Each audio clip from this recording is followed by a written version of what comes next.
Hello and welcome to today's video. We're going to take a look at how my funds have performed over the month of September 2021.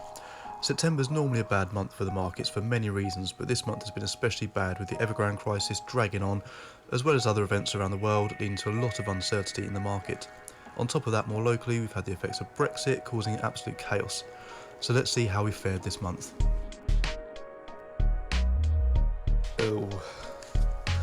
Last month we were sitting at just over 15% return overall. As you can see in the bottom right, we're down nearly 4% overall to just over 11%. That's quite a chunk. In realistic terms, that's a few £100 off my portfolio value in just 1 month. Now, if you're new to investing, this could seem catastrophic and put you off for life, but this isn't the end of the world. Markets are turbulent, they will fluctuate up and down with time. As I'm in this for the long term, I can ride out these dips and actually turn them to my advantage, using the lower values to buy into funds at a discounted price. The trouble at the minute is there's still talk of crashes, and we are still currently waiting news on Evergrande's fate. The question now is, what funds will I top up over the coming month during the dip, and will I be buying at the bottom of the dip, or is there still room for the values of the funds to slide even more? That is where the gamble comes in. Seeing as every fund has lost value this month, I think there are gains to be had from them all, but I think I need to weigh out the risk exposure of my funds, or maybe even potentially buy into a new one. At the end of last month, we set 3 short-term goals, so let's have a little reminder of those. Our goals for September were to keep dividends above £1, look into investing some more capital, and hopefully achieving our first £10 loyalty bonus reinvestment. Let's see how I did.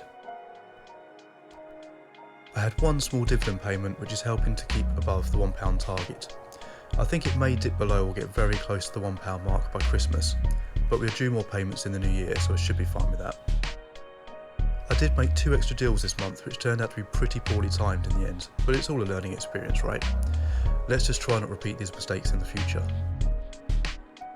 In the first week, I pumped £100 into the EdenTree Higher Income Fund. I felt overall this fund is currently ticking a lot of boxes for me personally, with pretty impressive growth, as well as paying a monthly loyalty bonus back to me and getting a decent dividend return on top of that. I think I can stay above the £1 dividend target for this year, so I've begun focusing on next year's targets.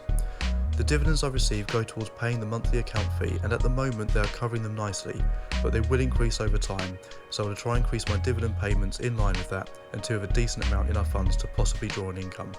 Until then, any surplus dividend payments can be added to any funds I see fit. The other fund I paid into was the Fidelity Global Focus, but I think I jumped the gun with this. I hadn't seen it this low for a while and got a bit too excited. Lesson learned. Still, I've added to my pot and that is the main thing. I finally reached the £10 minimum auto reinvestment for loyalty bonus payments. It's taken me around 4 years I believe to get here, but luckily from now on it won't take nearly as long as that, and we should be able to drive the payment frequency up a little now with each month that passes. This month I received 77p in loyalty bonus payments. If we get that every month, then we'll reach the £10 in just over a year, but I think we'll reach that a lot sooner as I continue to add capital to my funds. I think for now as well, this will be the focus. If I can get an extra £10 plus each month added to my accounts on top of what I'm already adding, then the snowball effect will really come into force and we should see some rapid growth of our overall capital. The £10 was added to my Linsell Train Fund, which was the fund I nominated the payment to go to a long time ago and then forgot about it.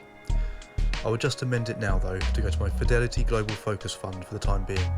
I can change it again before the next payment, well, if I remember.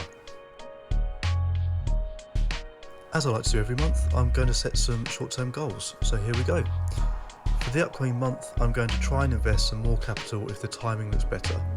I'm going to re-evaluate some of my income funds as I would like to focus more on accumulation or growth funds for now to build up a bigger pot.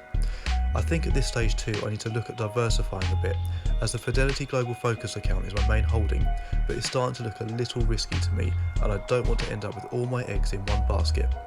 So I'll start to spread my future investments a bit more so they aren't so weighted to one fund.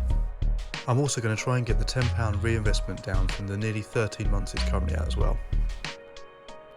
That's it for today's video. If you've enjoyed it, then please leave a like and subscribe for future content. Thank you for watching. See you next time.